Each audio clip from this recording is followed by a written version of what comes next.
হে প্রভু, আজ আপনার হৃদয়ে কেন অত্যন্ত আনন্দের তরঙ্গ প্রবাহিত হচ্ছে? তদুত্তরে বৃহস্পতি বলতে লাগলেন, শ্রীকৃষ্ণ স্বয়ং গৌরকান্তি ধারণ করত নবদ্বীপ ধামে শ্রী জগন্নাথ মিশ্রের আলয়ে অবতীর্ণ হইবেন। শ্রীরামচন্দ্র অবতারে তিনি অস্ত্র শিক্ষার সুনৈপুণ্য ছিলেন। শ্রীকৃষ্ণ অবতারে তিনি গোচারণে অগ্রগণ্য ছিলেন। সেই শ্রী গৌরাঙ্গ অবতারে তিনি শ্রেষ্ঠ বিদ্যার আখ্যায়িত হইবেন। সেই জন্য গুরু বৃহস্পতি এই স্থানে আগমন করত শ্রী গৌরাঙ্গ মহাপ্রভুর আবির্ভাব অপেক্ষায় ধ্যান করতে লাগে।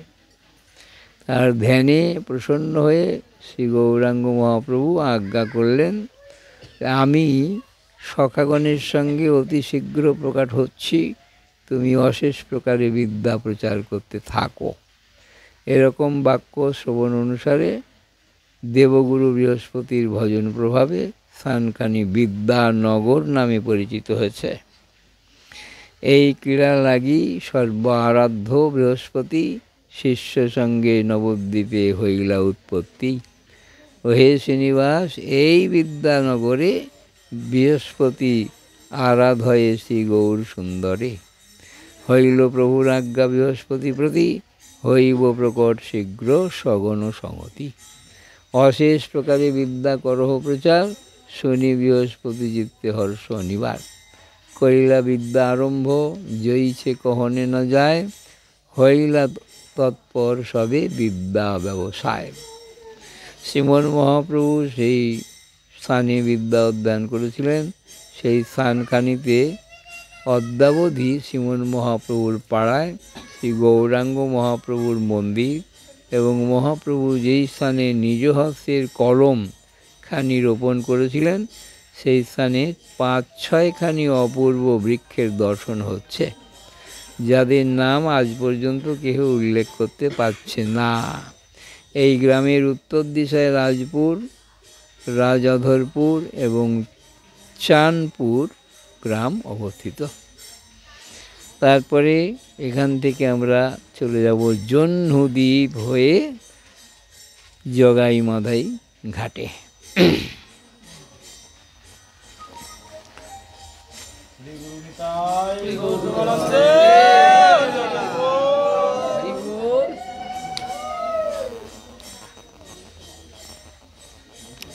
এবার প্রসঙ্গ হলো, আজকে যে মহাদ্বাদশী ব্রত, এই মহাদ্বাদশী আমাদের গোস্বামীগণ অষ্ট মহাদ্বাদশীর নাম তুলেছেন গ্রন্থের মধ্যে। ৮টা মহাদ্বাদশী বছরে হয়। 4টে হলো নক্ষত্র যোগে আর 4টে হলো তিথি যোগে। তিথি দেশিকমের হিসেবে 4টে হয় আর নক্ষত্র যোগে 4টে হয়। এই অষ্ট মহাদ্বাদশী এক বছরের মধ্যে পড়ে। তার মধ্যে আজকে যে মহাদ্বাদশী আমরা করছি, এটা শুধু এক রকমের নয়, 2-3 রকমের মধ্যে জোড়া দেয়া আছে। সেই জন্যে এই দ্বাদশীটা মহাদ্বাদশীটা অন্যান্য মহাদ্বাদশী থেকে অত্যন্ত উত্তম। সেই জন্যে আমাদের গোস্বামীরা আদেশ করেছেন, মহাদ্বাদশী যখনই হবে, যতই শুদ্ধ একাদশী হোক না কেন, মহাদ্বাদশীতেই ব্রত করতে হবে। হ্যাঁ, কেউ কেউ মনে করে একাদশী আবার মহাদ্বাদশী করতে যাব কেন? এটা কিন্তু নিজের ইচ্ছা হবে না, এটা মহাজনের অভিমত আছে। মহাজনের অভিমত যদি আমরা না মানি, ইচ্ছা মতো যদি আমরা করি, তাহলে কিন্তু ঐচ্ছিক মত হয়ে যাবে, সে মতের কোনো মূল্য থাকবে না। সেই জন্যে প্রত্যেক জিনিসে আমাদের মহাজনের দরকার হয়। মহাজনের মত ছাড়া যদি আমরা এক পাও অন্য মতে চলি, নিজের মতে, তাহলে কিন্তু পদে পদে বিপদের আশঙ্কা থাকবে। হ্যাঁ, কারণ আমাদের গোস্বামীগণ যে ভক্তিটা আমাদের কাছে এনেছিলেন, বিশেষ করে শ্রীমন মহাপ্রভুর আনুগত্যে যারা ভজন করেছেন, সেই ভক্তিটার নাম হলো রাগ অনুগা। রাগ অনুগা। বৃন্দাবনে ছিল রাগ ভক্তি, আর কলিযুগে আনলেন তার পেছনে অনুগা লাগালেন। তার মানে যারা রাগমার্গে ভজন করে গেছে গোস্বামীগণ, তাদের পেছনে অনুসরণ করতে হবে। এর নাম হলো অনুগা। গোপী অনুগতি বিনে ভজিলেও নাহি পাবে ব্রজেন্দ্র নন্দন। আমরা যদি ইচ্ছা করে শুধু কৃষ্ণকে ভজতে যাই, কোটি জন্ম যদি ভজন করি, ব্রজেন্দ্র নন্দনকে পেতে পারবে না। কেন? তোমার ভজনের যেটা সোপান মানে রাস্তাটা, সেটাই তোমার ভুল হয়ে রয়েছে, ভজলেও পাবে না। প্রত্যেক জিনিসের স্থান কাল বিচার করা আছে। কোন রাস্তায় গেলে সঠিক আমরা যেতে পারবো, সেটা নিজে নিজে কখনো নির্ধারণ করা সম্ভব নয়। যারা সেই পথে হেঁটেছেন তারা জেনেছেন কোন পথে গেলে কী উপকারটা হয় বা কী ক্ষতি হয়। সেই জন্যে মহাজনের পেছন ধরতে হয়। মহাপ্রভুর ভজনটা কিন্তু সম্পূর্ণ আনুগত্যের ভজন, ইচ্ছা মতো চলার ভজন নয়। কেননা এই কলিযুগে, বিশেষ কলি এটা, এরকম কলি কিন্তু আর হবে না। ব্রহ্মার একদিনের মধ্যে আর নয়। ব্রহ্মার একদিনে একবার মাত্র এই কলিটা হয়। এই কলিকে মহাজনেরা প্রণাম করেছেন। প্রণমঃ কলিযুগ সর্বযুগ সার, হরিনাম সংকীর্তন যাহাতে প্রচার। এইরকম হরিনাম সংকীর্তন প্রচার কিন্তু অন্যান্য কলিতে হয়নি। সব সময় কিন্তু চারটে যুগ হেরাফেরা হয়ে আসছে। সত্য, ত্রেতা, দ্বাপর, কলি, এটা আমরা শুনতে পাই। এই সত্য, ত্রেতা, দ্বাপর, কলি সাধারণভাবে যখন আসে, তখন শুধু যুগ অবতার এসে যে যুগে যে ধর্ম, তার নামটা শুধু মানুষকে শুনিয়ে যায়, তারা করে দেখায় না। আর এই বিশেষ কলিতে কোনো অবতার রূপে না এসে স্বয়ং রাধা গোবিন্দ মিলিত তনু শ্রীকৃষ্ণ চৈতন্য রূপ ধারণ করে জীবের সামনে এসেছেন। সেই জন্য এটা হলো বিশেষ কলি। এইরকম গৌর অবতার অন্য কলিকালে হয় না। যুগ অবতারের গায়ের রং কালো, কৃষ্ণবর্ণ, আর তার কাজ হলো যে যুগে যে ধর্ম করার দরকার তার কথাটা শুধু শুনিয়ে যাওয়া, কিচ্ছু আচরণ করে তিনি দেখাননি। কৃতে যধ্যায়ত বিষ্ণু, কৃত মানে সত্যযুগ, সেখানে আরাধ্য ছিল বিষ্ণু চতুর্ভুজ নারায়ণ।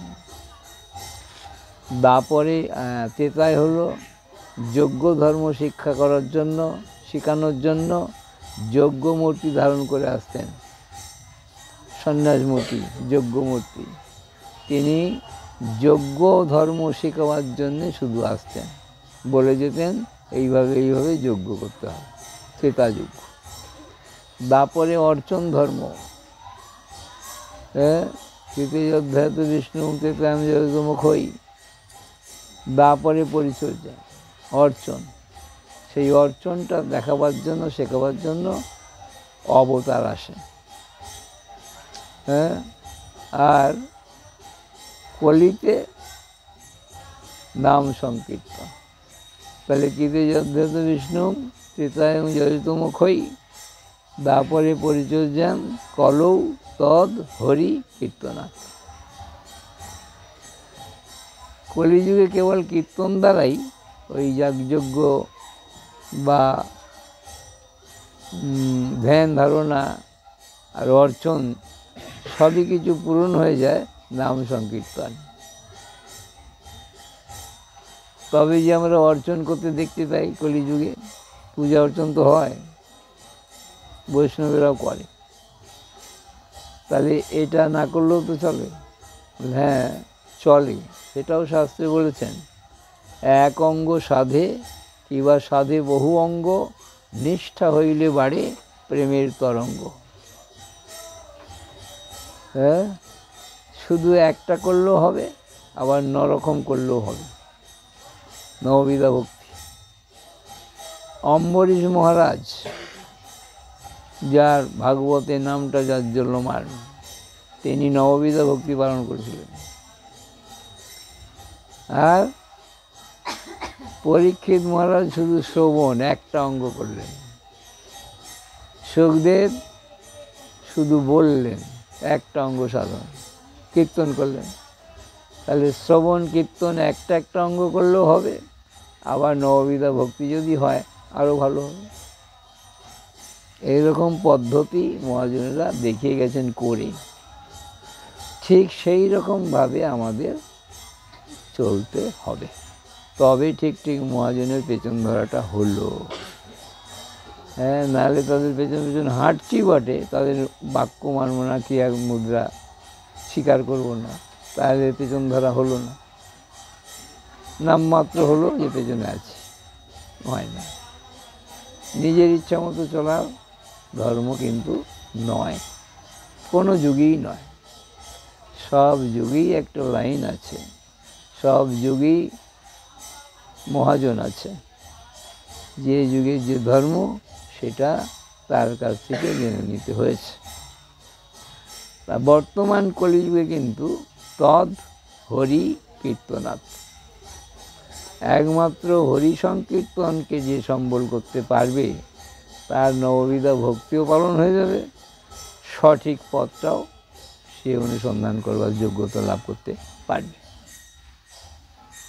সেই জন্য এই কলিকে ধন্য কলিযুগ বললেন। এই রকম কলি সহসা আসে না, আসে একটা লিমিটভাবে, সেটা হলো ব্রহ্মার একদিনে একবার মাত্র হয়। ব্রহ্মার একটা দিন আমাদের মতো দিন নয়, ক্ষণকালে চলে যায়।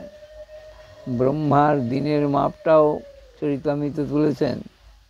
সত্য, ত্রেতা, দাপর, কলি, আমরা যে চারটে যুগের নাম শুনতে পাই, এই চারটে যুগ হলো দেবতাদের গণনায় একটা যুগ। হ্যাঁ, এই রকম ৭১ যুগ গত হলে একটা মন্বন্তর হয়, মানে দেবতাদের গণনায় ৭১ যুগ, আর আমাদের গণনায় ৭১ চতুর্যুগ, 4 গুণ হলে তবে একটা মন্বন্তর হয়। এইরকম হিসেবে 14টা মন্বন্তর হলে তবে ব্রহ্মার একটা দিন হয়। সেই একটা দিনের মধ্যে বৈবস্বত মন্বন্তরীয় অষ্টাবিংশতি কলিতে শ্রী চৈতন্যদেবের আবির্ভাব। এরকম অনেক কলি চলে গেছে, অনেক কলি আবার আসবে, তখন কিন্তু চৈতন্যদেব আসবেন না। একমাত্র অষ্টাবিংশতি কলিতে তিনি এলেন, বৈবস্বত মন্বন্তরে। 14টা মন্বন্তর তো, তার মধ্যে বৈবস্বত হলো একটা। এই বৈবস্বত মন্বন্তরের যে অষ্টাবিংশতি কলি, 28 নম্বর, এর আগে কিন্তু 27 বার করে সমস্ত যুগ চলে গেছে, বদলিয়ে গেছে, 27 বার করে সব যুগ। এই 28 বারের মাথায় যে কলি, এই কলি হলো অষ্টাবিংশতি কলি। এই কলিতে এলেন শ্রী চৈতন্যদেব। কি করতে এলেন? আপনি আচরি ধর্ম জীবের শিখায়। নিজে করলেন, অপরকে করালেন। সেই যুগে কিন্তু আমরা জন্মেছি। তাহলে চৈতন্যদেবের আনুগত্যেই আমাদের পালন করতে হবে। ইচ্ছা মতো করার যুগ কিন্তু নয়, কোনো যুগেই ইচ্ছা মতো নয়। কারণ মহাজন যেন গত সপন্থা, মহাজন যেমন যেমনভাবে করে গেছেন তাদের পেছনে পেছনে গিয়ে সেই ব্যবহারটা অনুসরণ করতে হবে। অনুকরণ নয়, অনুসরণ। অনুকরণ মানে নিজের ইচ্ছা, অনুসরণ হলো তারা যেমন যেমন করেছে সেটা দেখে দেখে করা, এর নাম হলো অনুসরণ। এই অনুসরণটাই মহাপ্রভু আমাদের সামনে শিক্ষা দিতে এসেছিলেন। মহাজন যেন গত সপন্থা। এইভাবে যদি কেউ ভক্তি পথে চলতে পারে হিসেব মতো, তার অগ্রসর হওয়ার সুযোগ হবে। নইলে কি হবে? ইচ্ছা মতো চললে কি হবে? কোটি জন্ম যদি করে নাম সংকীর্তন, তথাপি না পাবে কৃষ্ণ পদে প্রেম ধন। ব্যর্থ হয়ে যাবে কিন্তু নাম করাটাই। নামের ফল ব্যর্থ নয়, যেটা পাওয়ার কথা সেটা পাবে না। এক কথায় বলতে গেলে আমাদের ভাষায় অন্যমনস্কতা। অন্যমনস্কতা কাকে বলে? কৃষ্ণ নাম বলছি মুখে, কিন্তু অন্য রকম চিন্তা করছি মনে। হলো না একনিষ্ঠ? নাম করা হলো, নাম করা হচ্ছে বটে, আমি জানলাম নাম করছি, অপরেও যারা শুনছে তারাও যেন নাম করে লোকটা, কিন্তু ভক্তিশাস্ত্র বললেন ওটা শুধু নামের জন্য নাম করা হলো, করি বলতে পারি বলে করা হলো, কাজের কথা হয়নি। কেন? কেন সে কথা বাংলায় বললে বোঝা যায়। আমি যদি কাউকে ডাকি আমার প্রয়োজনে, তাহলে তার দিকে তো মনোনিবেশ করতে হবে। যাকে ডাকবো, নেমন্তন্ন করব, তার কাছে তো মন দিয়ে করতে হবে, আর নাকি সে শুনে শুনে চলে আসবে। আমাদের করাটা কিন্তু ওই রকম হয়ে যাচ্ছে। নাম করতে মহাজন যখন বলেছে, গুরুদেব বলেছে, করে যাচ্ছি। বলি না, কার নাম করো? বলি কৃষ্ণের নাম। কোন দিকে মন করে করো? বলো অনেক কিছু মন করে করি। বরং নামের কাছে অনেকগুলো দায়িত্ব চাপিয়ে দিই। হ্যাঁ, আমার ঘর বাড়িটা হচ্ছে না, তুমি করবা। হ্যাঁ, আমার ছেলে পেলের শরীর খারাপ, তুমি সারিয়ে দাও। অনেক চাহিদা। তারপরে অনটন অভাব, তুমি সঠিক করে দাও। হ্যাঁ, নিজের শরীরটা খুব ভালো যাচ্ছে না, ব্যাধি, সারিয়ে দাও। হরি বলুন। আর এই মূল ব্যাধিটা কোথায়? মনে। মনে। এখানে একজন মহাজনের কথা বলি, তিনি একদম ছেলে মানুষের মতো ছিলেন, নিমাই দাস বাবাজি মহারাজ। তার কথাটা মনে পড়ে। তিনি হাসতে হাসতে বলতেন, একজন রাস্তা দিয়ে যাচ্ছে অন্ধকার, একটা দড়ি আঁকা বাঁকা হয়ে পড়ে আছে। সে মনে করেছে সাপ, ভালো দেখা যাচ্ছে না তো, ওই আঁকা বাঁকাটা দেখেই মনে করেছে সাপ, ওইভাবে তো চলে সাপ। আসলে কিন্তু সাপ নয়, দড়ি, কিন্তু মনে একদম দৃঢ়তা হয়ে গেছে সাপ। কথাটা মন দিয়ে শুনে রাখবে, কি অন্যমনস্কতা কাকে বলে। এ কিন্তু তার নিজ মুখের কথা আমার কানে শোনা। এই যে দড়িটাকে সাপ যে মনে করেছে, সে এইরকম বারে বারে এমন করে ভাবতে ভাবতে ভেবে নিয়েছে ও আমাকে কামড়েছে। মূলত কিন্তু কিছু নয়, সাপই নয়, অথচ সাপ মনে এমনভাবে করেছে আমাকে কামড়ে দিয়েছে। আর যেই মনে করেছে কামড়িয়ে দিয়েছে, অমনি বিষ হয়ে গেছে। সবই কিন্তু অলিক ব্যাপার। বিষ হয়ে গেছে মনে করলো, অমনি মুখ দিয়ে গাঁজা বেরোতে আরম্ভ করলো। সবই কিন্তু মানসিক চিন্তা, আসলে কিন্তু কিছু নয়, চিন্তার ফল। মুখ দিয়ে গাঁজা পড়ছে, লোকজন এসে বলছে কী হলো তোমার? বললে আমাকে সাপ কামড়েছে। কোথায়? বলে ওইখানে।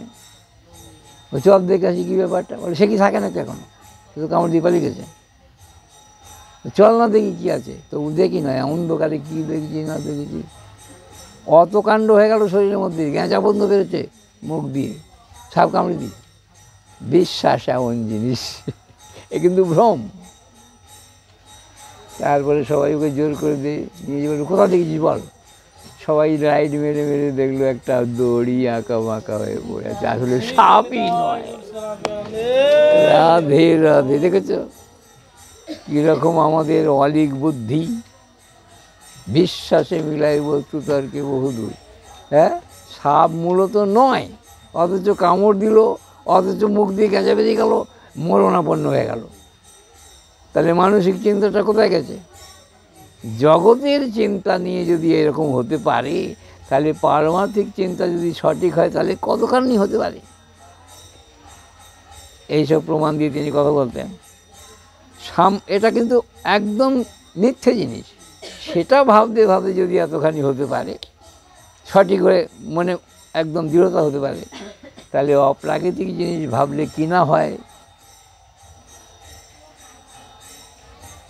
এইভাবে তিনি কথা বলতেন। ওই সব মহাজনের কথা কানে লেগে আছে এখন। তাহলে সংসার যে আমরা বিচরণ করছি, চলাফেরা করছি, ব্যবহার করছি, খাচ্ছি, দাচ্ছি, ঘুমাচ্ছি, সবই কিন্তু অলিক। হ্যাঁ, মহাজন বলেছেন সংসারটাকে স্বপ্ন মনে করো। আমরা ঘুমিয়ে ঘুমিয়ে অনেক কিছু স্বপ্ন দেখি। হ্যাঁ, রাজা হয়ে গেছি, সিংহাসনে বসে গেছি, কত রানী আমাকে সেবা করছে, কত ভালো মন্দ খাচ্ছি, ঘুম ভেঙে গেলে সেই ছেঁড়া কাঁথা, এই ছেঁড়া কাঁথা শুয়ে দিচ্ছি।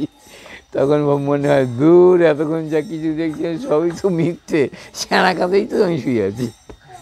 এতক্ষণ রাজ সিংহাসন দেখছিলাম, সবই তো মিথ্যে ব্যাপার, স্বপ্ন। স্বপ্ন মানে মিথ্যে। তাই মহাজন বললেন স্বপ্ন, সংসারটাকে ওই রকম স্বপ্ন তুমি মনে করো। সংসার মানেই স্বপ্ন দেখার মতো জিনিস, এটা একদম মিথ্যে। কি মুশকিল বলো দেখিনি, সংসারের মধ্যে থেকে এত কাণ্ড আমরা করছি, সেটা নাকি মিথ্যে। মহাজনের কথা শুনলেও তো হাসি পায়। হরি বল হরি। হ্যাঁ, এত ব্যাপার ঘটছে এই জগতে, সেটা নাকি সব মিথ্যে, অথচ ঘটছে কিন্তু ওই স্বপ্নের মতো। স্বপ্নে তো কত কিছু দেখলাম, সিংহাসনে বসে গেছি। হ্যাঁ, সেই গুরুদেবের একটা কথা মনে পড়ে, এক বেটা মুটি, এই কথাটা না বললে সংসারটা বোঝা যায় না। এক বেটা মুটি, তাকে একজন বলেছে আমার গুড়ের কলসিটা বাড়িতে দিয়ে আসবি। ঠিক আছে, পয়সা পাবি। মাথায় তুলে দিয়েছে, অনেকখানি হেঁটে যেতে হবে তোর বাড়িতে। গুড়ের কলসিটা মাথায় নিয়ে ও ভাবনা চিন্তা করতে করতে আসছে, এই কলসিটা যদি আমি বয়ে বাবুর বাড়িতে রেখে আসতে পারি তাহলে কিছু পয়সা পেয়ে যাব। হ্যাঁ, আর ওই পয়সাটা আমি যখন পাবো তখন আমার দাম বেড়ে যাবে। গুড়ের কলসি কিন্তু মাথায়, তখন আমার দাম হয়ে যাবে। তখন হ্যাঁ, ঘরে যখন যাব পয়সা নিয়ে, তখন আমার স্ত্রী খোসামত করবে, ও খেয়ে নাও না, তোমার এত দেরি হয়ে গেল কেন, হ্যাঁ, এইসব খোসামত করবে। আমি একদম গম্ভীর হয়ে থাকবো, গুড়ের কলসি কিন্তু মাথায়, গম্ভীর হয়ে থাকবো। এইরকম বারে বারে যখন বলবে আমাকে, তখন বিরক্ত হয়ে নেই খায়েঙ্গাল, গুড়ের কলসি পরে ধপাস। রাধে রাধে। চিন্তা করো, ভাবনা চিন্তার দৌড় কতখানি। গুড়ের কলসি যে মাথা আছে মনেই নেই, যেই হাত পা খিচে দিয়েছে বাস, গুড়ের কলসি ধপাস, মাটিতে পড়ে গেছে, গুড় নষ্ট হয়ে গেল। এইবারে মালিক এসে পেটন দিতে আরম্ভ করেছে। স্বপ্ন দেখেছো কীরকম, কীরকম চিন্তাধারাটা স্বপ্ন। সেই জন্য বললেন সংসারটাই স্বপ্ন, পুরোটাই স্বপ্ন, এতে সত্য বলে কিছু নাই। ওই গুড়ের কলসি মাথায় করে ভাবনার মতো। হরি বল হরি। মূলত কিছুই নয়, এত ভাবনা চিন্তা হয়ে গেল, মূলত গুড়টাই নষ্ট করে ফেললো, ওর মার খেলো। বাবু তোমাকে ছেড়ে দেবে গুড় নষ্ট করলে? তুমি তো বয়ে দিয়ে আসতে বলেছি বাড়িতে, তোমাকে তো ভেঙে ফেলতে বলিনি। তার ভাবনা চিন্তাটা তাকে ভাঙিয়েছে। সেই রকম আমরা সংসারের মধ্যে যত ভাবনা চিন্তা করছি, গুড়ের কলসি কিন্তু মাথায় আমাদের মনেই নেই। হরি বল হরি। হ্যাঁ, আমার এক গুরু ভাই ছিল বয়স্ক, যখনকার কথা বলছি তখনই তার 70 বছর বয়স, ঘরের কাঠামো করার মিস্ত্রি। প্রতিদিন সন্ধেবেলা গুরুদেবের আশ্রমে আসতেন, খোল তবলার ওস্তাদ, বাজনা টাজনা ভালো। সে সবসময় চোখ বুজিয়ে বুজিয়ে গুনগুন করে নাম করত। তোমরা হাজার কথাই বলো না কেন, সে একটা কথা বলল। সেই জন্য আদর্শটা বলছি। তারপরে আরও যারা 5 জন এসেছে, তাদের মধ্যে সবই সাংসারিক কথা। কীর্তনটা কোনো রকম যখন হয়ে গেল, আরতি কীর্তনটা, তখন শুরু হয়ে গেল তাদের ওই সব ব্যবসা বাণিজ্যের কথা। আর ওই ব্যক্তিটা শুধু একটু গাঁজা মাজা খেত, তার খেত কিন্তু হুঁশিয়ার। সে কিন্তু ওদের কথা কোনো কানই দিত না। আমার ভালোই লক্ষ্য করি তার দিকে, একটা কালো চাদর গায়ে দিয়ে, আর লোকটা ভূতের মতো কালো, মানে ভাতের হাঁড়ির তলার কালির মতো। একটা কথা শোনেও না, বলেও না। ওরা যত কথা বলছে, কেউ বলছে গুড় দিতে হবে, চালার কারবার তো, কেউ বলছে জোর বাঁধতে হবে, কেউ বলছে কালকে হাটে নিয়ে যেতে হবে, এত সব। আর সে শুধু গুনগুন করে হরে কৃষ্ণ হরে কৃষ্ণ। তাহলে কী হলো? এক জায়গায় সবাই বসে আছে, ওই একটা লোকই কিন্তু এরকম করছে, আর সব ওই গুল বাঁধা। ওরা যখন একটুখানি চুপ করলো, তখন এইবারে একটা কথা তার মুখ দিয়ে বেরোলো। কি সুন্দর কথাটা শুনবে মন দিয়ে, এসব শিক্ষার কথা আছে।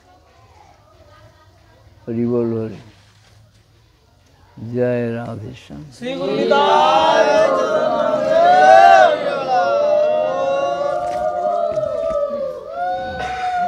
সেই জন্য মহাজনের কথা দিয়ে বুঝতে হয়, গুণের কথা যদি জানতে হয়।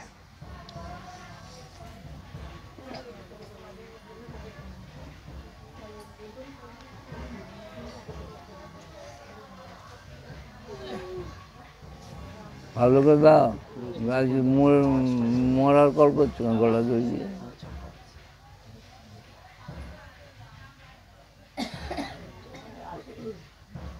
তার গলায় আছে, আবার পড়াচ্ছে। রাধে রাধে। এতক্ষণ কোথায় ছেলে?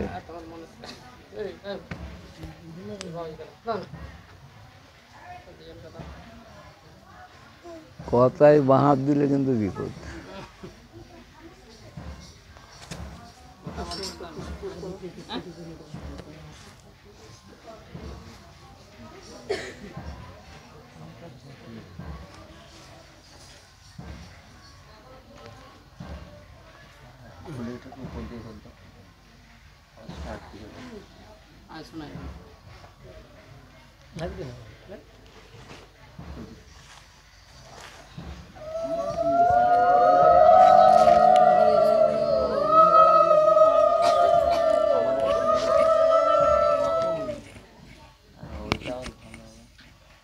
ঠিক আছে, তাহলে যে কথা বলতে গেছিলাম, সবাই তো গুল বাঁধলো, জোড় বাঁধলো, হাটে নিয়ে গেল।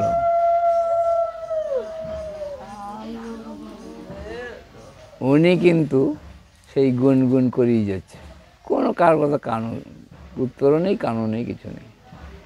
ওরা যখন একটু চুপ করলো, তখন বললে, জানো ভাই, 1 কলসি বিষ,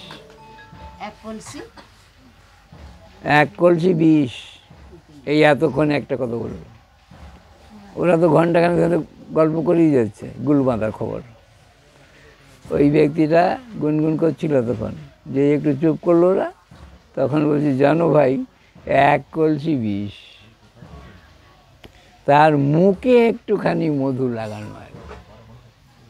আবার চুপ করে গেল। ওই একটা কথা তখনই বললো। এইগুলো আদর্শ লক্ষ্য করতে হয়, গুণের কথা এগুলো।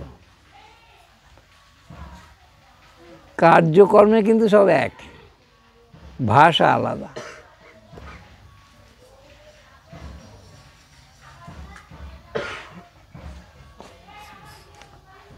এরাও যা কাজ করে কর্মময় জগতে, সেও একটা ওই রকম কর্মময়ই কাজ করে। তখন তো ওসব কথা সে বলে না, তখন তার মাপজোকের ব্যাপার, বলে না। কিন্তু এই যে সন্ধেবেলা যে তিনি বসেন, কোনো একটা কথা তার মুখ দিয়ে বেরোতে আমি শুনিনি, ওই নাম কীর্তন ছাড়া। খোল তবলার ওস্তাদ, গঙ্গাসাগরে যেত যখন, তখন তো 15 দিন সময় লাগতো। সেই শত মুখী কাজ দিতে হতো নৌকা, কত নৌকা ডুবে তার ঠিক নেই। 15 দিন ধরে নৌকোয় থাকবে, তার উপরে ডিগি তবলা কোমরে বেঁধে নাচতে নাচতে গাইতে গাইতে যেতে হবে। সেই ওস্তাদ, সেই লোকটাই আমাকে একদিন বলেছিল, ওই যে খোলটা ওখানে পড়েছিল তো, আমি একটা ধুম করে দিয়ে দিয়েছি এক চাটি। তখনই উনি বলেছিলেন তোমার হবে, কারণ তিনি তো ওই সবের মাস্টার। ওই ঘাটা দেখেই বুঝে পেরেছে তো তোমার হবে, এই যেভাবে ঘাটা মারলে একটা ঘাই বুঝে দিয়েছে তোমার হবে। সেই ব্যক্তির কথাটা উল্লেখযোগ্য, সেই জন্য কথাটা বার করলাম। এরা যে এত হাজার কথা বললো, কোনো শব্দও নেই, কিচ্ছু নেই, গুনগুন করে নামে করে বলল। আমরা যখন একটু চুপ করলো, তখনই বললেন জানো ভাই, এক কলসি বিষ আর মুখে একটুখানি মধুর লাগিয়ে রেখেছি, সেটাই হলো সংসার। আবার চুপ করে, অল্প কথায় গল্প, দেখেছো কতখানি। এই কথার মধ্যে আমরা কি বুঝলাম? হ্যাঁ, সংসারটা সম্পূর্ণটাই বিষে ভরা। শুধু এক ফোঁটা মধু লাগানোর মতো, ওই যে শিশুর হাসি, খুব ভালো লাগে কিন্তু, আর যত ভালো লাগতে থাকে তত মায়ার জালটা বিস্তার হয়, অভিনিবেশটা হয় তাতেই। তখন যতই দীক্ষিত ব্যক্তি হোক না কেন, নাম করা ব্যক্তি হোক না কেন, তার সেখানে মন পড়বেই পড়বে। কারণ শিশু তো পরিষ্কার, তার যে ওইসব হাসি, তার যে হাত পা নাড়া, তার যে আদো আদো কথা, ওইদিকে তার মনোনিবেশ হবেই হবে। তখন আর কিন্তু নিয়মকানুন সব ঘুচে যাবে, ওর পাল্লাই পড়ে যাবে। এগুলো হলো মায়া কর্তৃক বাধা। সেই জন্যে উনি এক কথায় বললেন, এক কলসি বিষ, মুখে একটুখানি মধু লাগানো আছে, এর নাম হলো সংসার। এতক্ষণে একটা কথা বলল। সেই সব লোককেও তো দেখেছি। তাহলে কি হলো? সংসার বিষানলে দিবানিশি হিয়া জলে জুড়াইতে না কইন উপায়, নরোত্তম ঠাকুর। সেই কথাই, সেই কথাই, কথায় কথায় গীতা শ্লোক বলতো। গীতা একদম মুখস্থ, যেখানে যে অধ্যায় যে শ্লোক ঠিক বলে দিল। হ্যাঁ, আমাকে আবার মাঝে মাঝে, তখন তো ছেলে মানুষ, বুঝতে পারছ, আমি ওসব আমি কি বুঝি? এই দেখো দেখি, তুমি বুঝতে পারো নি, তোমারই তো কথা। হরি বল, তোমারই তো কথা, তুমি বুঝতে পারছো না। মিথ্যে কথা বলবে না, কিন্তু তুমি বুঝতে পারো, আমাকে বলবেন। একদম ছেলে মানুষের মতো, অথচ ব্যবহারটা খুব মহত্বপূর্ণ। যাই হোক, ওই দুই একটা লোককেই দেখা যায়। এইরকম এই সংসারের মধ্যে কৃষ্ণ নাম বহু লোকে বলে বটে, করেও বটে, মনোনিবেশ দিয়ে বলে না, নামের দিকে মন দিয়ে বলে না। যেই নাম সেই কৃষ্ণ ভজ নিষ্ঠা করি, নামের সহিতে আছে আপনি শ্রীহরি, এই বুদ্ধি নিয়ে নামটা কি করে? নাম মানি নামি, নামই মানেই নাম, এই বুদ্ধিটা কে করে? এই বুদ্ধি যদি না করে করতে হয় তাহলে কোটি জন্ম ফলদায়ক হবে না, আরও অপরাধগ্রস্ত হতে হবে। হ্যাঁ, তার মধ্যে দু একটা কথা বলি। ভাগবতের মধ্যে প্রহ্লাদের কথা সবাই শোনে, সবাই জানে। দত্তের ঔরসে প্রহ্লাদ জনমী, জগতে রাখিল যশ। স্ফটিক স্তম্ভেতে হরিপ্রকাশে, হইল যাহার বশ। প্রেমানন্দ ঠাকুরের কথা। কি বললেন? প্রহ্লাদের জন্মটা তো হচ্ছে দত্তের ঔরসে, তাহলে অত ভক্ত হলো কী করে? জন্মটাই কর্মের ফল নয়, সাধনাই হলো কর্মের ফল। হ্যাঁ, সেই প্রহ্লাদ এই কথা উল্লেখযোগ্য হলো কেন ভাগবতে? কারণ ভক্তরাজ প্রহ্লাদ, ভক্তের মধ্যে শ্রেষ্ঠ ভক্ত প্রহ্লাদ। যেহেতু গর্ভে থাকাকালীন নারদ ঋষি ওই কয়াদুকে যে ভাগবত কথা শুনিয়েছিলেন, সেসব ওই গর্ভস্থ শিশুর প্রহ্লাদের সব মুখস্থ হয়ে গেছে। হ্যাঁ, তাহলে আমরা তো বহু মহাজনের মুখে, বিশেষ করে রামপ্রসাদের মুখে শুনতে পাই, সংসার ধর্ম বড় ধর্ম, তাই পারি না ছেড়ে যেতে। হ্যাঁ, এ কথা বলেছেন কেন? অন্য কোনো ধর্মকে বড় না বলে সংসারকে বড় ধর্ম বললে কেন? সেই সংসার কিন্তু আমরাও করি, ধর্ম হয়নি। সংসার ধর্ম নামটা হলো কেন? একটা নিয়ম নীতি আছে বলেই তো। তাহলে সংসারের নিয়ম নীতি দু একটা তার মধ্যে বলি। 1 নম্বর হলো অতিথি সৎকার, এটা সংসারের লোকের ধর্ম। কারণ সংসারটা বড় ধর্ম কেন হলো? অতিথিরা সংসারী লোকের ওপরেই মানে অভিনিবেশ করতে হবে তাদের, নইলে তাদের খাদ্য জুটবে না। সন্ন্যাসীরা তো সংসার করে না, তারা তো উদাসীন, তাদের খাদ্য যোগায় কে? সংসারী লোক। তাহলে সন্ন্যাসীর থেকেও সংসার ধর্ম বড়, যেহেতু সন্ন্যাসীকেও পালন করে সংসারী লোক। সেই জন্যে সংসার ধর্ম বড় ধর্ম। রামপ্রসাদ বললেন তাই পারি না ছেড়ে যেতে। তাহলে সেই সংসারটা ছেড়ে দিয়ে সব কিছু থেকে বিমুখ হয়ে সন্ন্যাস ধর্ম যদি আমি পালন করতে যাই, তাহলে সে সন্ন্যাসটা সন্ন্যাসী হবে না, সাজা হবে। হ্যাঁ, গোবিন্দ বলেছিল সখাদের, রাজা সাজা বড় সাজা, আর রাজা সাজবো না ভাই। খেলা করতে করতে সখারা বলেছিল তোকে রাজা সাজাবো। শ্রীকৃষ্ণ বললেন আর রাজা আমি সাজবো না, বড় সাজা। সংসারের কর্তৃত্ব যে হাতে নেয়, যাকে সংসারের কর্তা বলে, সেটা কিন্তু বড় সাজা। কেননা যদি সঠিক ধর্মগুলো পালন না হয়। এটা একটা কথা বলা হলো, অতিথি সৎকার হলো সংসারী লোকের ধর্ম। ছোটোবেলায় দেখেছি আমার ঠাকুমার আমলে, দাদুর আমলে, হঠাৎ ওই দাড়িওয়ালা জটাওয়ালা, হ্যাঁ, এইসব হঠাৎ ঠিক খাওয়ার আগে এসে হাজির হয়ে যেত। সেই টাইমটাই সঙ্গে সঙ্গে ঠাকুমা এসে বললো, বাবা আমাদের রান্নাবান্না তো হয়ে গেছে, তাহলে তুমি এখন কী সেবা করবে? বলে যা হয়েছে তাই দে। ও সব সাধু তো সব মানে না, তাই দে।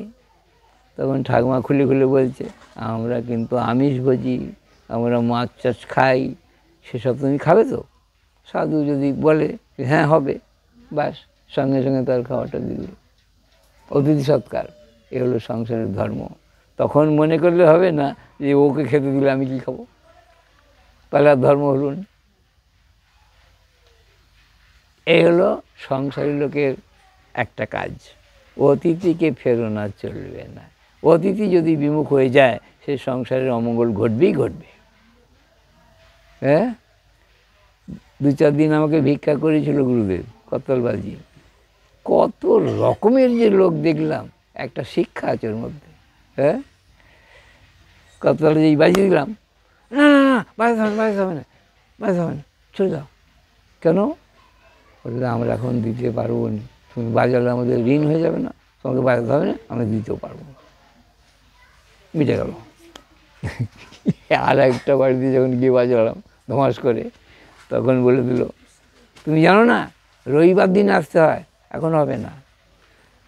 আমি বললাম রবিবার যদি বাঁচি দেখা হবে। চলে গেলাম। কতখানি শিক্ষা হচ্ছে দেখো, রবিবার আজকের নয়। আর একটা বাড়িতে যখন করতাল শব্দ হলো, তখন সেই 3 তলা থেকে বলছে, এই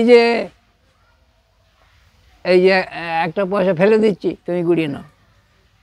3 তলা থেকে। তাহলে কতদূর শিক্ষা হয়ে গেল। ওটা দেওয়া নয়, ওটা আরও ঠাট্টা তামাশা করা। 3 তলা থেকে ফেলে দিচ্ছে, তুমি গুড়িয়ে নাও। এত পয়সা তেজ। আবার কেউ কেউ সাধু দেখলে পায়ের ধুলো নিয়ে ভক্তি শ্রদ্ধা করে হাতে দেয়। দুটো দিয়ে এক হলো। সংসারী লোক কিন্তু সাবধান, ওইভাবে যদি দাও তোমাকে ওই কবলই পড়তে হবে। এখন তো হচ্ছেও তাই, ছেলেপেলেদের কাছে হাত পেতে আছে, কখন দেবে তাদের খাবে, ওই রকম ঠকাস করে দিয়ে চলে গেল। অনিচ্ছা তো।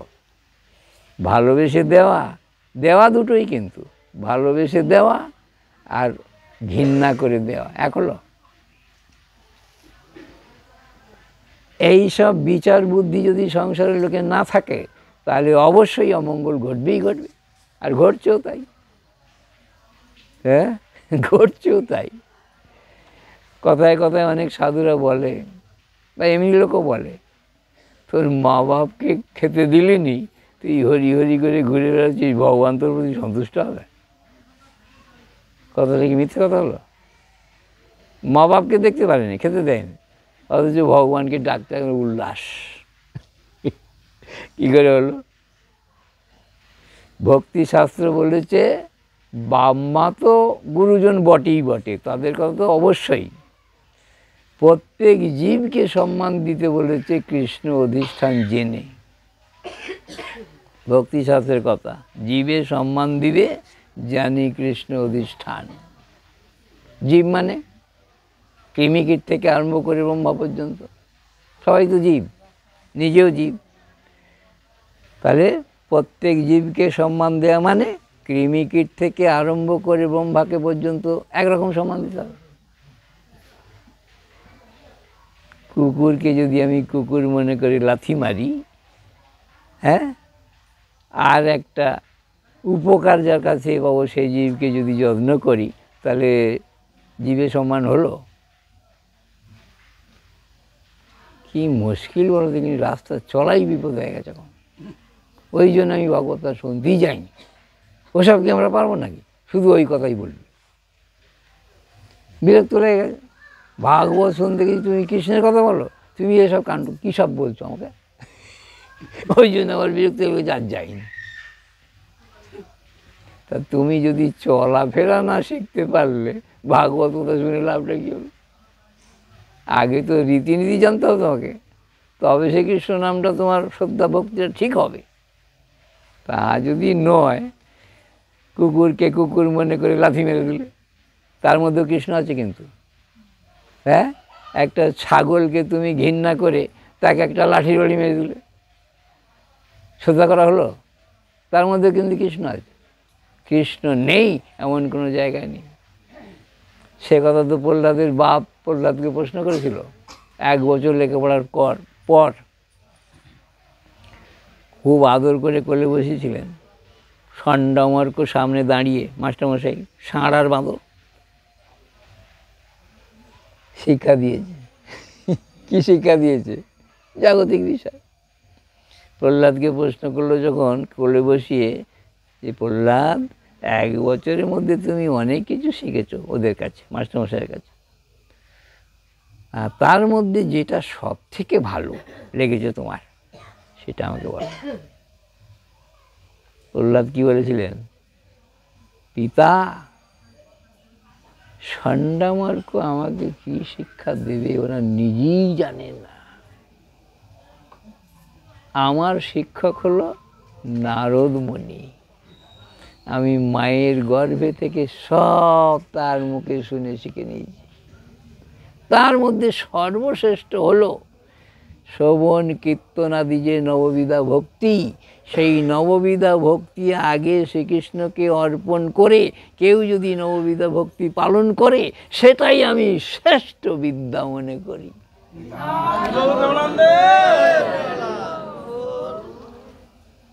কি হলো ব্যাপারটা? এই কথা যেই কোলে বসে বলেছে, হিরণ্যকশিপু গরম তেলের মধ্যে বেগুনের টুকরো দিলে যেমন অবস্থা হয়,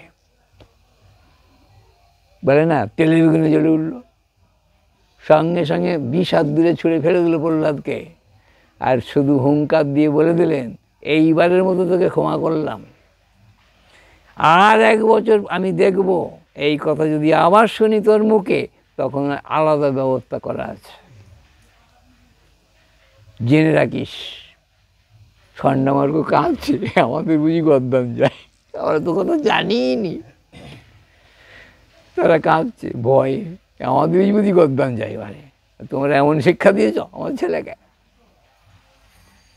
কি কাণ্ড বলো দেখিনি। দত্তের ঔরাসে প্রহ্লাদ জনম এই জগতে রাখিল যশ, ফটিক স্তম্ভেতে নিহরি প্রকাশী হইল যাহার বশ।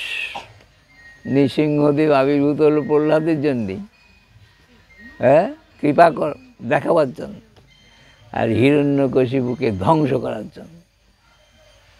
দুটো কাজই হয়ে গেল। এসবই তো ভাগবতের কথা।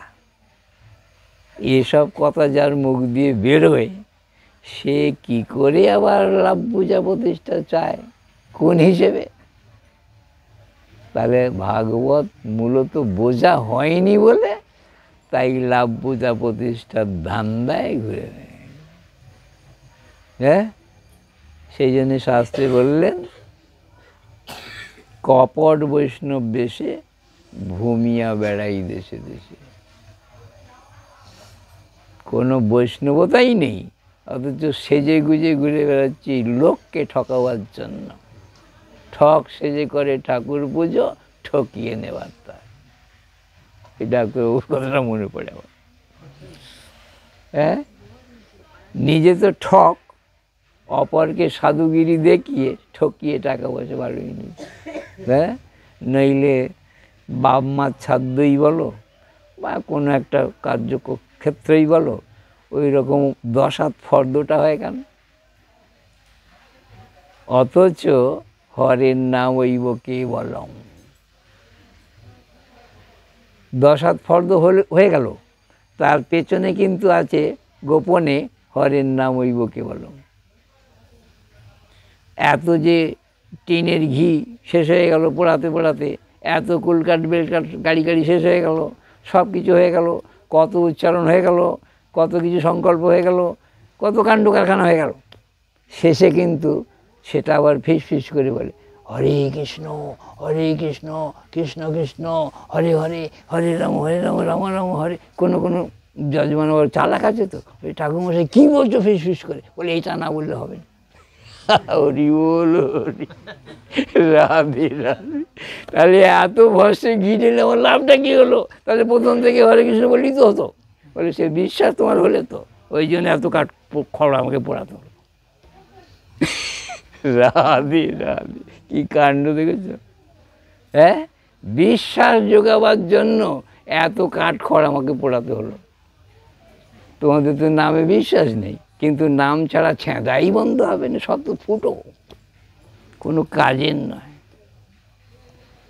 কলসি যদি ফুটো থাকে, জল যতদিন ঢালো থাকবে, সত্য করে যাবে। ঠিক সেই রকম এই যে কাঠ পোড়াও আর ঘি পোড়াও আর মন্ত্রপাঠ করো, যাই করো না কেন, সবই ওই ফুটো কলসির মতো হয়ে রইল। হরের নাম যতক্ষণ না উচ্চারণ না হবে, ফুটোই বন্ধ হবে না।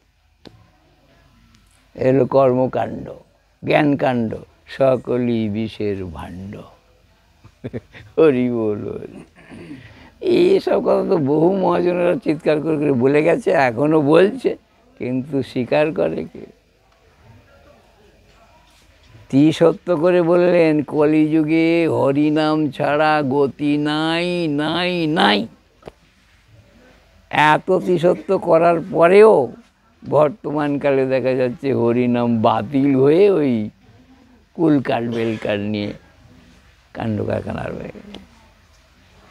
কীরকম কায়দা দেখেছ? মানুষকে বিপদে ফেলার কায়দাটাকে। হরি বল হরি। ওই জন্যে সব কিছু জানতে পেরে শিব শ্মশানে গিয়ে মরার ছাই মেখে আর হাড়ের মালা গলায় পরে চোখ বুঝি বসে। তার নাম হলো শিব। বোম ভোলা, গাঁজা মাজা একটু খায়। আমরা মনে করি গাঁজা খেয়েই বুঝে এরকম চোখ বুঝে বসে থাকে, আসলে তা নয়। শ্মশানটা তার ভালো জায়গা বলে মনে হয়েছে, যেটা আমরা অপবিত্র বলে মনে করি। শিবের পক্ষে উত্তম জায়গা। কোনো ভক্ত শিবকে যদি জিজ্ঞাসা করে যে প্রভু তুমি এইরকম শ্মশানে মশানে এরকম ছাই মেখে হাড়ের মালা গলায় পরে কেন বসে আছো এরকম চোখ বন্ধ করে? শিব কী বলবে? শিব হাসবে প্রথমে, হেসে বলবে, জানো আমার যে সোনার কৈলাস, সেখানে আমার থাকতে ইচ্ছা করে না। হ্যাঁ, এই যে এত কিছু সমস্ত আসবাবপত্র আমার কিছুই ভালো লাগে না, ওই জন্য আমি ছাই মেখে সবসময় বসে থাকি। বিভূতি একে বলে। ছাই মাখাতে যে শান্তি হয়, আমাকে ফুল চন্দন করতে পুজো করলেও সেই শান্তি আমার হয় না। আর এই যে শ্মশানে আমি আশ্রয় করে বসে আছি, কি হয়েছে? হ্যাঁ, পাঠ তো হচ্ছে। বলবেন যে আমি সোনার কৈলাসে যতই থাকি না কেন, নাম আমার কানে যায়নি। সেই জন্যে শ্মশানে বসে থাকলে যে জীবনে নাম বলেনে, সেও একবার আমাকে শুনিয়ে যায়। সেই জন্য আমি শ্মশানে বসে থাকতেই ভালোবাসি। শ্রী গুরু নিতাই গৌর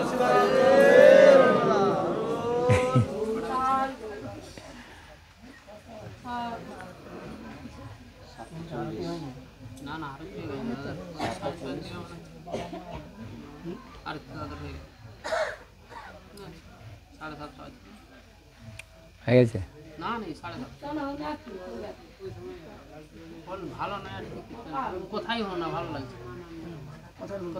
শ্মশান ভালোবাসলো, আর আমরা কিন্তু সেই শ্মশানে তুচ্ছ জ্ঞান করে মরা পড়াবার স্থান বলে মনে করি। এই তো ওই অন্তিম কাল কিন্তু সেইখানে শেষ কার্য মিটে গেল, দেহ অবসান। অথচ শিব বললেন এটাই পবিত্র জায়গা, যেখানে পা দিলে আমরা চান করি ঘরে এসে, সেটা শিবের কাছে পবিত্র জায়গা। এখনো পর্যন্ত যারা অবাঙালি, তারা কিন্তু সেই শিবের কথাটাই মানে। হ্যাঁ, মরা পোড়ানো হচ্ছে যেখানে, সেখান থেকে একটুখানি কালি তুলে নিয়ে কপালে ছাপ দিয়ে চলে গেল। বাঙালি পারবে? সে কি চান কর, মরার ছাই কপালে দিয়েছিস, সে কি চান কর। হরি বল হরি। তাহলে আগুনে যে বস্তু পড়বে, সে বস্তু কখনোই আর অপবিত্র থাকতে পারে না, অপবিত্র থাকতে পারে না। সেই জন্যে অগ্নি দাহ করার নিয়মটা হয়েছে, কারণ সব দেহ তো অপবিত্র। যেখানে ভগবান চলে গেছেন, যার সেখানটা ছেড়ে, সেটাই অপবিত্র স্থান। তো সেই অপবিত্রটাকে ধ্বংস করতে গেলে ওই শুদ্ধ আগুন দিতে হবে তাকে। এটা হলো সাবেকি নিয়ম। এখন অনেক কিছু নিয়ম বেরোতে পারে, সেটা আলাদা কথা। আগুনটা স্পর্শ হলে দূষিতও নাশ হয়ে গেল। দেখুন কত আবর্জনা আগুনে পুড়িয়ে দেয়, ওটা দূষিত থাকলো না। অগ্নি এমন একটা জিনিস, হ্যাঁ, সেই জন্যে মুনি ঋষিরা হোমযজ্ঞ করতেন। সেটা শুধু বাইরে পরিষ্কার হতো, ভেতরে হতো না। আর মহাপ্রভু যে বুদ্ধিটা এনেছিলেন হরের নামইব কেবলম, এটা বাইরে তো পবিত্র হবেই হবেই, উপরন্ত অন্তর পর্যন্ত পরিষ্কার হয়ে যাবে এই হরের নামইব কেবলম, অন্তর্বাহী। হ্যাঁ, সেই জন্য অনন্তদাস বাবা একটা ছন্দ লিখেছেন ওই প্রেম ভক্তি চন্দ্রিকার প্রবন্ধের মধ্যে, তার গুরুদেবের কথা বলেই তিনি বলেছেন, আমরা তো সুখের জন্য লালায়িত এই সংসারে, কিন্তু মহাজন বললেন সুখ নেই কভু এ সংসারে।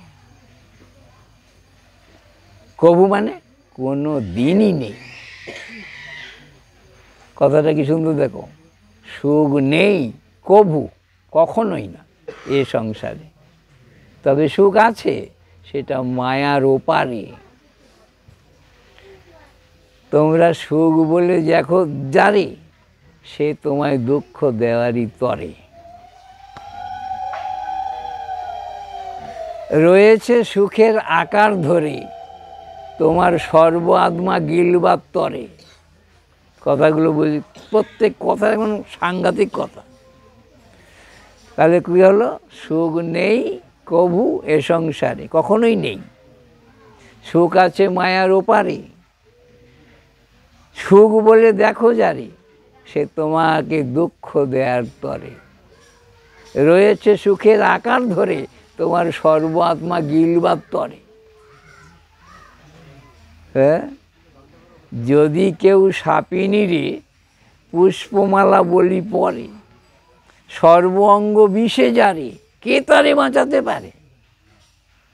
যদি সাধু বৈদ্য ধরে, হ্যাঁ, অকপটে আশ্রয় করে, ঝাড়াও অন্তর বাহিরে, তবে যে ডুবতে পারবে সুখের সাগরে।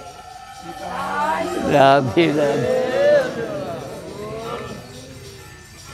কি কাণ্ড দেখেছ, সাধু বৈদ্যের কাছে আমরা অনেকেই যাই, কপটতা ছাড়তে পারবো।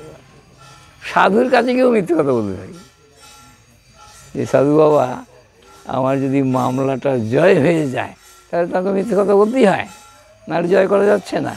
এটা কিন্তু আপনাকে বলে রাখলাম যেন আমি জয় করতে পারি। তাহলে সাধু সঙ্গের ফলটা কী হলো? সাধু সঙ্গ করলে কি মিথ্যে কথা আসবে?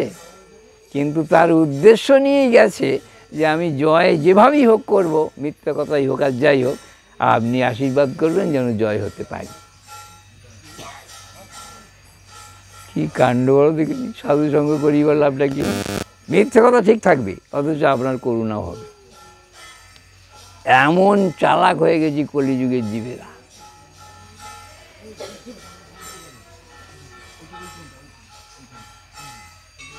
তাহলে ব্যাপারটা কি হলো, মানুষ হয়ে যদি মানুষের কর্ম না করি আমরা, তাহলে আর পশুদের সঙ্গে আর মানুষের সঙ্গে কী তফাৎ করব? নরোত্তম ঠাকুর তো বাংলায় বললেন, মনুষ্য জনম পাইয়া রাধাকৃষ্ণ না ভজিয়া, জানিয়া শুনিয়া বিষ খায়। জেনে শুনে বিষ খাওয়া মানে তো মৃত্যু। তুমি জেনেই খাও আর না জেনেই খাও, মৃত্যু তোমার হবে। তাহলে মনুষ্য জন্মের যে সার্থকতা কৃষ্ণ ভজন করা, সেটা যখন তুমি করলে না, ওই জেনে শুনে বিষ খাওয়ার মতোই হল।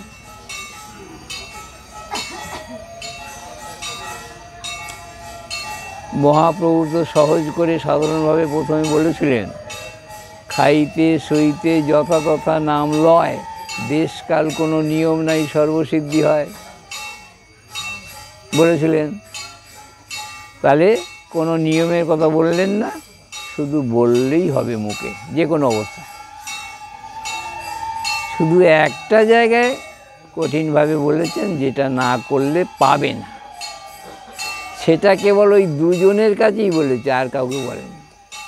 তাদের নাম হলো স্বরূপ দামোদর রায় রামানন্দ। তাদের কাছেই ওই 1 নম্বর কথাটা বলেছেন, এছাড়া তৃতীয় ব্যক্তিকে বলেননি। কি বললেন? যে রূপে লইলে নাম প্রেম উপজয়, তাহার লক্ষণ শুনো স্বরূপ রাম রায়। চরিতামৃত কথা। তাহলে যে রূপে লইলে নাম কি হয়, প্রেম উৎপন্ন হয়। তার লক্ষণ শুনো স্বরূপ নাম রায়।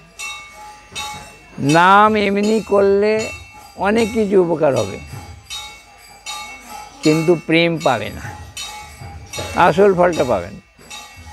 অমঙ্গল নষ্ট হবে, তোমার হৃদয়ের ময়লা পরিষ্কার হবে, অনেক কিছু হবে, কিন্তু প্রেম পাবে না। আর প্রেম পাওয়ার যদি সত্যি সত্যি ইচ্ছা থাকে, তাহলে তার কায়দা কিন্তু আলাদা, সেই নাম করার কায়দা আলাদা। আর সেই কায়দাটা যেমন তেমন ব্যক্তি পালন করতে পারবে না। 4 রকমের কায়দা বলেছেন। প্রথমে তিনাদপি শুনিছেন, 1 নম্বর। 2 নম্বর হলো তররেব সহিষ্ণু না। 3 নম্বর হলো অমানিন মানদ। 4 নম্বর হলো কীর্তনীয় সদা হরি।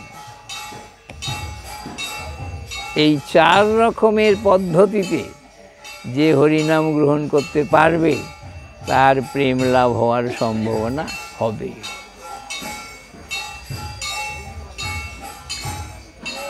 কথাটা কি হলো? তিনাদপি শুনিছেন প্রথম, 3-এর থেকেও আরও নিচু হয়ে যদি হরিনাম করতে পারো, তাহলে প্রেমের দিকে আগানো যাবে। এটাও সহজ আছে একটু, তারপরেরটা আরও কঠিন। তররেব সহিষ্ণু না।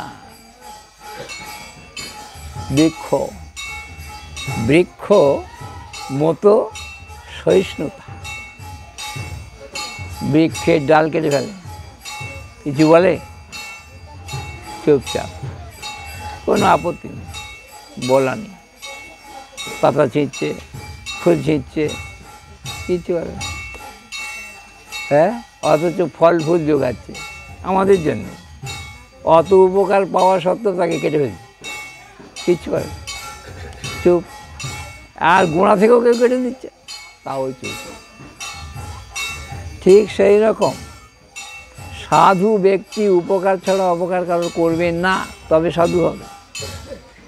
নিজের যদি কেউ হাত কেটে নেয়, পা কেটে নেয়, গলা কেটে দেয়, কিচ্ছু বলা চলিবে না। তররেব সহিষ্ণু, তবে প্রেমের দিকে আগাতে পারবে। নইলে কোটি জন্ম যদি করে নাম সংকীর্তন, তথাপি না পাবে কৃষ্ণপদে প্রেম ধন।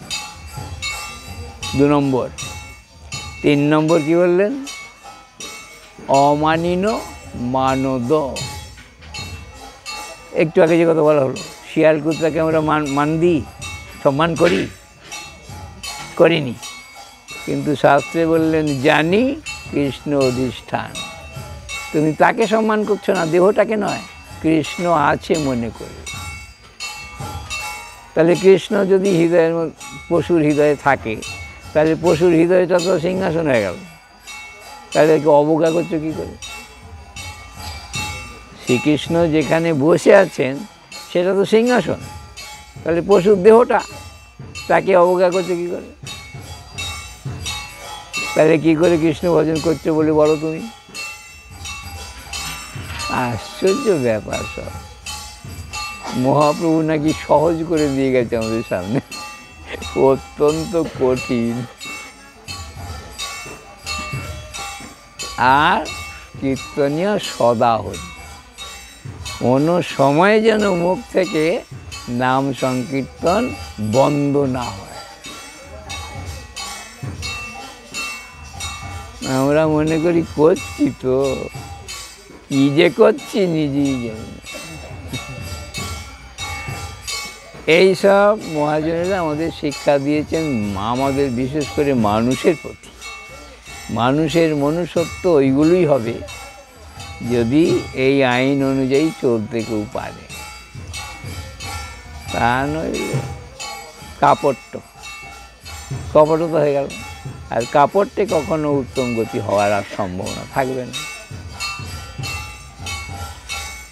এইসব ভাবনা চিন্তা যার মনের মধ্যে ঢুকবে, কারোর মনে যদি ঢোকে, তবে সে নিষ্কামতা অবলম্বন করতে পারবে। হ্যাঁ, সেই জন্য বললেন কৃষ্ণ ভক্ত নিষ্কাম, অতএব শান্ত। শান্ত তখনই হবে যখন মনের মধ্যে কোনো কামনা বাসনা থাকবে না, তখন। আর নইলে কামনা বাসনায় বিভোর হয়ে এদিক যেতে হবে, ওদিক যেতে হবে, তা সে কথা বলেছিল ওই তারিখে যেতে হবে, সেই তারিখে যেতে হবে, অমুক সময় যেতে হবে, নাইলে আমার সম্মান থাকবে না, নাইলে আমার বুদ্ধি নষ্ট। এইসব নিয়ে কখনো কৃষ্ণ ভজন হয়? রাধে রাধে। সবই তো ভেজাল ঢুকে, একে বলে অন্যমনস্কতা। এক কথায় বললেন, হরি হরি বলি অন্য মনে করি, প্রেম বাড়ি চোখে এলো না, হরি বলাই। সেই জন্যে সাবধান বাক্যগুলো আমাদের অনুসরণীয়, অনুকরণীয়। যদি কেউ না পারে, ও নাম বলে কিছু লাভ হবে। নাম বলার প্রকারটা যদি আমরা না করি, নিয়মটা যদি না মানি, কী করে নামের ফল হবে? আর বর্তমানকালে তো কথাই নেই, এ কথা বারে বারে বলতেও লজ্জা হয়। অর্থ লোভে এই আসে, কপট বৈষ্ণব দেশে ভ্রমিয়া বেড়াই দেশে। যেখানেই আমি যাচ্ছি অঙ্ক কষাই আছে, কতটা বেতন পাবো। আর সেটা জাগতিক জিনিস, সেটা কোনো অপ্রাকৃতিক জিনিসও নয়। অর্থ অনর্থ বলেছে, তার পেছনেই কিন্তু সাধু সেজেও তার পেছনেই দৌড়াচ্ছে। তাহলে সাধারণ লোকের সঙ্গে আমার সঙ্গে কী তফাৎ রইল? শান্ততাও এলো না, কৃষ্ণ ভজনও হলো না।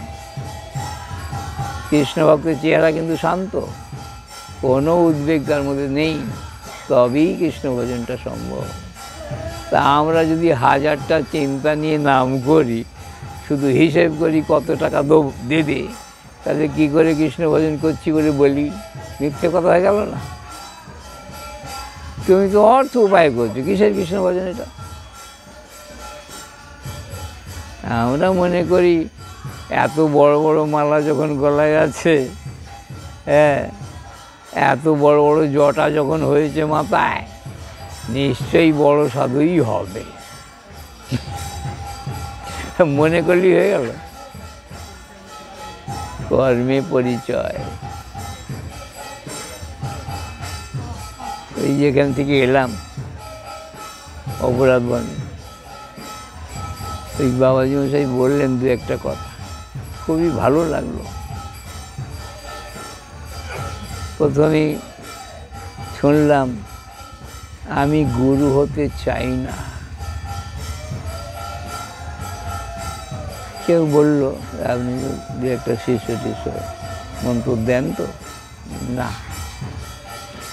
আমি গুরু হতে চাই না। কী হলো কথাটা? কোনো সাধুর মুখে তো শুনিনি আজ পর্যন্ত যে গুরু হতে চাই না, ওনার মুখে শুনলাম। তাহলে নিশ্চয়ই ওনার মহত্ব আছে। গুরু হলে কিন্তু আর শিষ্য আর যায় না। আমি গুরু হয়ে গেছি, আবার শিষ্য হতে যাবো। শিষ্য না হলেও, শিষ্য মানে কি?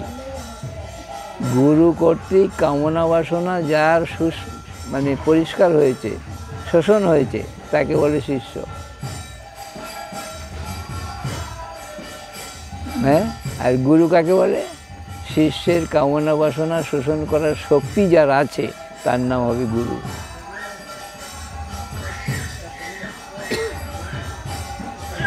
গুরু শিষ্য শুধু মুখের কথা নয়, কানে ফুঁক দেওয়া নয়, এইসব শক্তি অর্জন দরকার, তবে ঠিক ঠিক গুরু শিষ্যের মানেটা আসবে।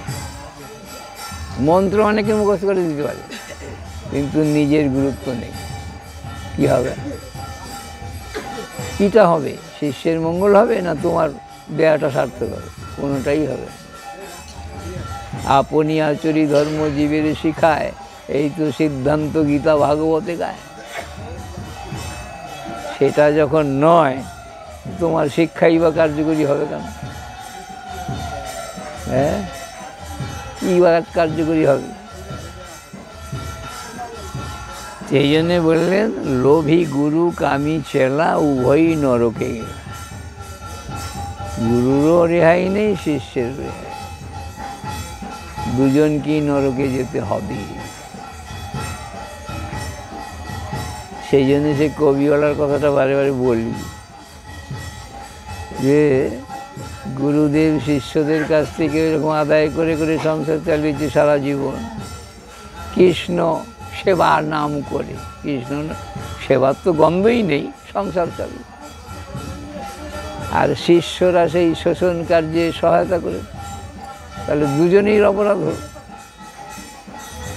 সেই জন্যে গুরুদেব দেহ রাখার পরে কোলা ব্যাং হয়ে জন্মগ্রহণ করে, আর শিষ্যরা মরে মরে এক একটা পেটও হয়ে জন্মগ্রহণ করে সেই ঋণ শোধ করবার জন্য। লোভী গুরু কামী জেলা হলে কি হয়? আর ওই কোলা ব্যাঙের পিঠের মধ্যে সারিবদ্ধ হয়ে কামড়িয়ে ধরে গুরুদেবের গায়ের রসটা শিষ্য শোষণ করে করে গুরুদেবকে কাত করে দিচ্ছে। এই হলো গুরু শিষ্যের কাহিনী। পেটও হচ্ছে শিষ্যরা, শোষণ যেমন গুরুদেব করেছিল সেই প্রতিশোধ নেওয়ার জন্য, আর গুরুদেব যেমন কপটতা করেছিল তার শাস্তি ওই যে রস শোষণ করে করে শিষ্যরা খাচ্ছে। সেই জন্যে গুরু হতে গেলে গুরুত্বের দরকার, শিষ্য হতে গেলে শোষণ হওয়ার দরকার, তবে ঠিক ঠিক গুরু শিষ্যটা স্থাপন হবে। তা ওই হওয়ার কথা হওয়া, করার কথা করা, এইরকম হলো।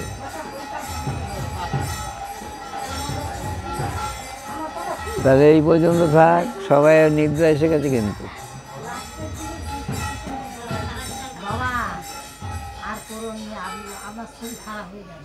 হ্যাঁ, আমি সেই কথা বুঝতে পারছি। সবাই কেননা ডোজটা পড়ে গেছে একদম উচ্চ স্তরে, ওই জন্যে সহ্য করতে পারা যাচ্ছে না। ইঞ্জেকশান খুলে নাও, ইঞ্জেকশান খুলে নাও, আর সহ্য করতে পারবে না, ও মারা যাবে, রুগী মরবে। ডবল ডোজ দেওয়া গেছে না। রাধে রাধে। শ্রীকৃষ্ণ চৈতন্য প্রভু নিত্যানন্দ শ্রী অদ্বৈত গদাধর গৌর ভক্তবৃন্দ, শ্রীকৃষ্ণ চৈতন্য প্রভু নিত্যানন্দ, হরে কৃষ্ণ হরে রাম শ্রী রাধা গোবিন্দ, হরে কৃষ্ণ কৃষ্ণ কৃষ্ণ হরে হরে, হরে রাম রাম রাম হরে হরে। নিতাই গৌর।